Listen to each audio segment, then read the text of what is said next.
la voz de los protagonistas. Contacto telefónico. Le agradecemos mucho a Andrés Flores que esté con nosotros. Él es director de Cambio Climático de WRI, World Resources Institute. Gracias por estar con nosotros, Andrés. Saludamos Juan Ceballos y una servidora, Marcela Pámanes, y este es un tema que en particular pues nos está ocupando aquí en la comarca lagunera debido a la temperatura que hemos alcanzado en estos últimos días de primavera, una primavera que se postergó muchísimo y que realmente nos ha venido dando 44.8 grados centígrados de temperatura, y entonces si no vemos ahí el cambio climático, entonces no sé dónde queremos verlo. Gracias por estar con nosotros. Al contrario, encantado. Buenos días. Buenos días. A ver, ¿qué está pasando en nuestro país en relación a las posturas que tiene en el tema del cambio climático? ¿Cómo podríamos lograr la estabilización del clima global que ustedes lo dicen en su página, es el reto más grande del siglo XXI? Sí, nosotros estamos preocupados por este tema del cambio climático y estamos proponiendo desde WRI México junto con el IMCO, el Instituto Mexicano de la Competitividad, e ICM, que es la Iniciativa Climática de México, 10 propuestas. Hemos tenido ya una serie de talleres con medios, 6 talleres, en los que fuimos avanzando en la explicación y en los planteamientos que hicimos con bastante detalle. Y ahora lo reunimos todo en un documento que estamos buscando que se tome en cuenta en las campañas. Ya estamos muy cerca del fin, pero después también de que las campañas concluyan, de que estas propuestas se conviertan en planes y programas de gobierno. La preocupación principal es porque el cambio climático, pues como bien comentaba Marcela, es un reto al desarrollo, no es realmente un tema ambiental y no se está viendo como tal todavía por parte sobre todo de los políticos.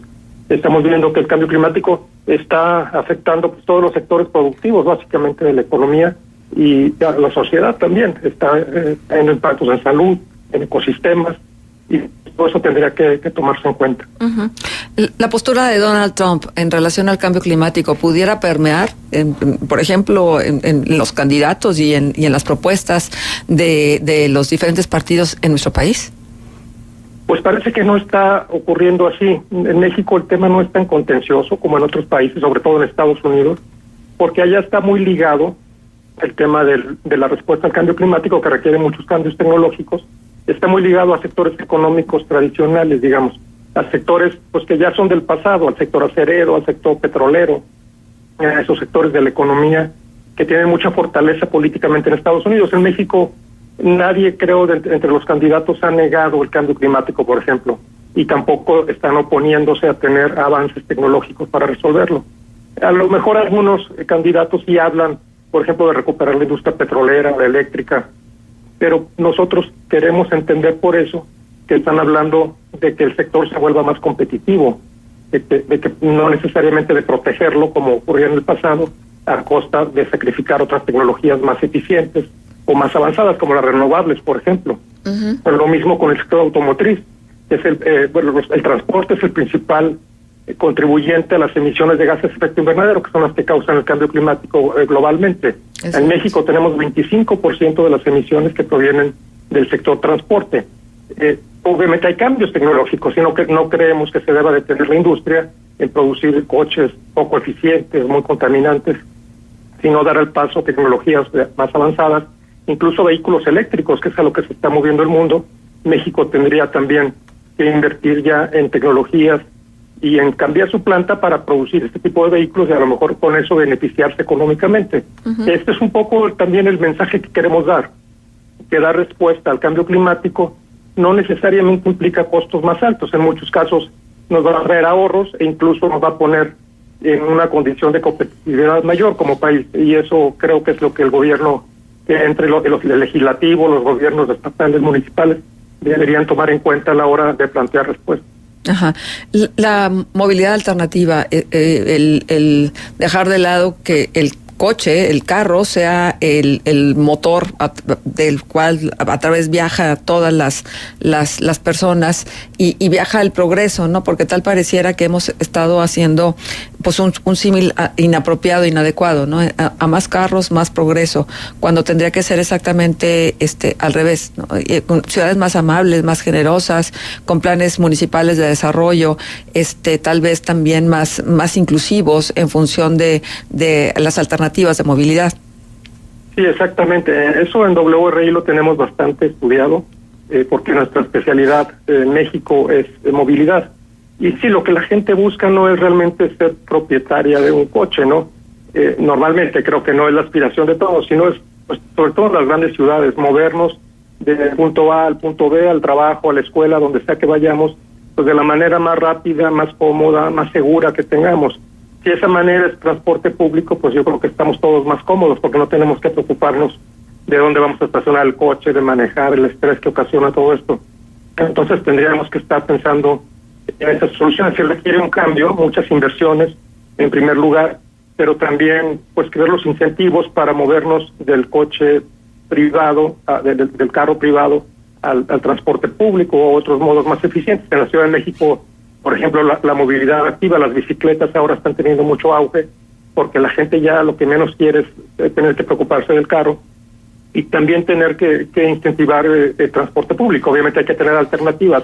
De otra manera difícilmente uno pierde su comodidad, ¿no? por otra opción, a menos que esa opción sea buena, como es en algunas ciudades sobre todo de países desarrollados en Asia y en Europa, más que los que tenemos aquí más cerca en Estados Unidos o Canadá, en Norteamérica, que tienen un modelo más basado en el coche y en esta expansión urbana hacia los suburbios muy extendida, ¿no? Sí, pero precisamente es por las decisiones que se han tomado en función del crecimiento de las ciudades, y creo que nosotros hemos seguido a pie juntillas, sobre todo en el norte del país, este tipo de modelos de crecimiento urbano, donde están los suburbios o donde están las colonias, los centros poblacionales, alejados de los centros productivos y del propio centro histórico de las ciudades.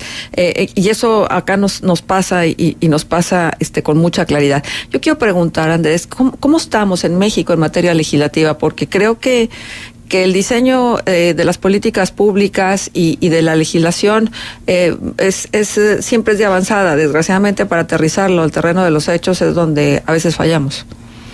Sí, pues México, digamos, en términos legislativos, en lo que tiene que ver con cambio climático, no está tan mal, yo diría, pero lo que falla a veces es la aplicación, como en muchas cosas. Exacto. México es el segundo país en el mundo que publicó una ley general de cambio climático, solo después de Reino Unido, y eso fue desde el 2012, desde la administración pasada, y ya le tocó a esta administración ponerla en práctica. Esa ley implicó muchas reformas, crear un sistema nacional de cambio climático con muchas instituciones, y también tratar de transversalizar el tema con una comisión intersecretarial de cambio climático donde se sientan secretarios de Estado de 13 secretarías. Entonces se buscó esa transversalidad que es necesaria para este tema, que toca prácticamente todos los sectores. Y también se buscó que los estados y los municipios desarrollaran sus propios planes estatales o municipales de cambio climático, sus atlas de riesgo, establecieran algunas medidas, mecanismos de financiamiento. Como decía, pues la ley es muy buena, incluso la ley se reformó hace poco, hace un mes más o menos, un mes y medio se reformó la Ley General de Cambio Climático. Hay una senadora de Coahuila, por cierto, que es muy activa en el tema, ella era la presidenta de la Comisión de Cambio Climático, la senadora Silvia Garza, y ella impulsó mucho estas reformas a la ley para que ahora haya también una estrategia nacional de adaptación al cambio climático, no solo que nos preocupemos por reducir emisiones, sino también por adaptarnos, porque hay que hacerlo. Los cambios en el clima, como bien decías, Marcelo, al principio, con las temperaturas de Torreón son ya inminentes y cada vez más graves. Entonces la ley está bien, pero lo que falla a veces es la coordinación entre sectores que lo tomen en serio. La Secretaría de Medio Ambiente pues no es nunca la más fuerte políticamente en ningún lado, entonces es difícil que el tema lo llevan ahí centralizadamente, que las otras secretarías tomen con seriedad pues lo que tienen que hacer, a menos que haya una decisión desde muy arriba, un liderazgo muy claro. Y en esta administración pues se vio realmente menos que en la anterior, yo diría. Entonces sí hubo algunas fallas por ese lado, creo yo. Hay cosas que mejorar, digamos, si lo vemos positivamente, hay un espacio de mejora, una oportunidad pues, para mejorar la coordinación y para realmente tener una política de Estado, que es lo que estamos buscando. Eso quiere decir una política que sea transversal a todas las dependencias, a todos los sectores, fuera del gobierno incluso, y también que toque a todos los niveles de gobierno, y además que trascienda administraciones, que no sea el programa de esta administración y el de la siguiente, que sea ya algo que se ve hacia largo plazo, porque esto lo requiere, es un tema que lo requiere. Con visión. Ahora, Andrés, ahora que hemos estado teniendo estas temperaturas tan altas, mucho se habla, por lo menos en el municipio de Torreón, de la necesidad de la reforestación, esta necesidad de que verdaderamente tengamos más patrimonio verde, cosa que pareciera prácticamente imposible, ¿no? Porque tenemos ese déficit desde hace mucho tiempo y no logramos acercarnos al ideal. Lo que se ha venido haciendo es suficiente en materia de reforestación, eso por una parte. Y por otra parte, si el tema de la impunidad también está metido en lo que tiene que ver con la legislación para mejorar las condiciones medioambientales y entonces ir en contra de lo que significa el cambio climático, porque tal pareciera que hay muy buenas legislaciones, pero también no se va en contra de quienes están atentando contra todos los mecanismos que se han venido implementando para poder mejorar esta situación. Bueno, sobre el tema de bosques, sí está muy de cerca ligado con cambio climático. Al degradarse un bosque, se emite todo el dióxido de carbono que está capturado en los árboles hacia la atmósfera y eso contribuye al problema. Pero también son en muchos casos, pues, ecosistemas que ayudan al bienestar, digamos, y a la conservación de la biodiversidad y al bienestar de las sociedades que viven alrededor. En una ciudad, pues una zona arbolada o boscosa puede ayudar a reducir este efecto de isla de calor que mucho se da cuando están las ciudades totalmente pavimentadas y construidas, que seguramente es algo que está ocurriendo en Torreón y en otras ciudades ahora con estas temperaturas que tenemos, que el calor de alguna manera se queda capturado en la atmósfera baja y eso pues hace que se agrave en la ciudad en comparación con el campo alrededor el tema de las altas temperaturas. Entonces sí, yo creo que habría que invertir en eso, aunque el tema en México más grave y el que más preocupa en relación al cambio climático y a los impactos del cambio climático es la escasez del agua, sobre todo en el centro y norte del país. Yo entiendo que sea un tema que preocupe esto de si van a dedicar o no agua a reforestar, a plantar áreas verdes en la ciudad cuando hay tanta escasez como la que hay, en la ciudad.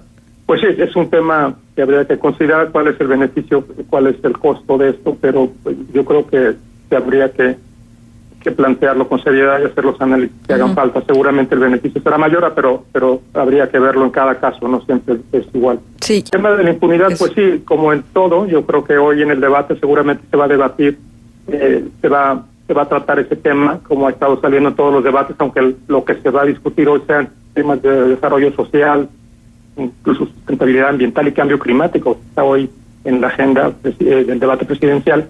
Seguramente el tema de la impunidad va a salir a flote, porque sí, siempre en México la corrupción, la impunidad, pues son factores que agravan estos problemas ambientales que tenemos.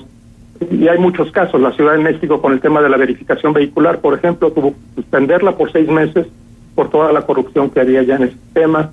En fin, el tema de degradación de bosques, de nuevo, pues también tiene ahí que ver la corrupción, no que tanto la madera que se extrae no está certificada, que tanto pues también a veces el crimen organizado está involucrado en estas actividades. En fin, hay una serie de factores pues que no tampoco ayudan en estos temas. Andrés Flores, director de Cambio Climático y Energía del World Resources Institute. Buenos días, te saluda Juan Ceballos. Andrés, en esta agenda de cambio climático con visión de Estado, pareciera que no hay ninguna visión de Estado en la agenda de cambio climático del gobierno, porque pareciera como si se antepusieran los intereses económicos de las grandes empresas a los intereses del medio ambiente. ¿Cómo lograr concatenar la agenda climática con la visión de Estado? Buenos días, Juan. Pues mira, lo que nosotros queremos y para lo que estamos dando nosotros muchos argumentos y muchos análisis es para que se vea que puede haber ganancias económicas combatiendo el cambio climático. Y eso lo están viendo muy claramente en otros países, la India y China. Yo creo que nos van a sacar más ventaja en el futuro. Están invirtiendo muchísimo en energía renovable, por ejemplo. China es el que más está generando ahora paneles solares. La India tiene una meta de 100 gigawatts generación solar para el 2022, eso ya es muy pronto, y 100 gigawatts es más de todo lo que produce México en todas las plantas de generación eléctrica que tenemos. México produce más o menos 65, con todo, con gas, con diésel, con las renovables que tenemos, que son pocas, con nuclear, en fin, con toda nuestra matriz de generación llega a ese monto de capacidad. China tendría, la India, estábamos hablando de la India, tendría 100 gigawatts, más de los 65 que tiene México ahora instalados, solo de solar. Entonces ellos están viendo ahí, y no lo hacen por preocupación ambiental o porque estén preocupados por el cambio climático, lo hacen porque eso les va a traer ventajas económicas y hacer más competitivos. Creo que por ahí podríamos entrar, por ver dónde están los negocios en los que México podría ser un líder en la región, a lo mejor, si producimos en lugar de vehículos a gasolina, vehículos eléctricos ahora o vehículos autónomos, pues a lo mejor nos ponemos en la punta y aprovechamos esta coyuntura, esta transición tecnológica que se está dando, y México se puede convertir en un líder, y eso genera beneficios económicos, beneficios sociales, por supuesto, por empleos, mayor crecimiento, y el beneficio ambiental contra el cambio climático. Eso puede ayudar a tener esta visión más integral, y también que se vea el tema desde todos los sectores, yo decía, pues, que lo vea Agarpa, el sector agrícola, el sector turístico, el energético, por supuesto, transportes, todos deberían estar preocupados por este tema. Andrés, nada más para decirlo, me parece importante. ¿Qué opina? Nos están enviando ahora mismo un mensaje. ¿Qué opina tu invitado sobre las 6 refinerías que propone Andrés Manuel López Obrador en relación a la contaminación y al cambio climático? Marcela, creo que está hablando López Obrador de 2 refinerías más que quiere instalar. Tenemos ya 6 ahora instaladas. Pues yo creo que eso es un poco mirar al pasado, digamos. El sector energético tiene como 2 cabezas, una que mira al futuro y una que mira al pasado. Y en este caso creo que están mirando al pasado. El petróleo, pues no sé si todavía tenga mucho tiempo más de vida, seguramente muchos años más, y que tendrá un lugar, pero pues ya va de salida, digamos. Ya hay nuevas tecnologías, mucho más limpias, más eficientes. Y bueno, si son refinerías que son competitivas, que son limpias, que son eficientes, pues bienvenidas. Yo creería que habría que estar vigilantes de que eso sea así. Pero si están construyéndolas solamente para favorecer a los sindicatos, para pues mantener estas ineficiencias tan graves de Pemex, que es una empresa que pues, opera con pérdidas permanentemente, pues ahí sí que habría que cuestionarlo. Y a lo mejor pensar que estas inversiones pues deberían enfocarse pues, en tecnologías del futuro, en lo que está viniendo, donde podemos ser pues más competitivos, más eficientes. Yo pienso que es así. Y además, pues invertir en una refinería es algo que nos compromete por 50 años más, ¿no? Con esa tecnología, porque tiene pues inversiones muy fuertes y también periodos de vida muy largos. Claro. Entonces, pues si el mundo está cambiando, habría que tratar de ir en esa ola de cambio. Bien, Andrés, y finalmente, yo creo que nos dan un dato bastante revelador. Del presupuesto de la Federación 2018, por 5.27 billones de pesos, tan solo 10,000 millones de pesos se destinan a programas y acciones para el cambio climático. Así como, nos preguntan. Pues sí, por ahí habría que entrar, porque pues cualquier programa sin presupuesto pues es mera palabrería, ¿no? Exactamente. Andrés, un gusto poder platicar. Es un tema que de verdad a nosotros de manera muy particular aquí en la comarca nos está interesando, nos viene interesando desde hace rato, pero por la circunstancia pues evidentemente crecen las dudas y crece el interés por el tema. Muchísimas gracias, e invitar a la gente a que visite su página de internet de WRI, que trae información de mucho interés y los programas que ustedes vienen manejando. Sí, por favor, y encantados, cualquier cosa en la que podamos ayudarlos, estamos a la orden. Marcela, Juan, mucho gusto. Muchísimas gracias, un gusto, hasta luego.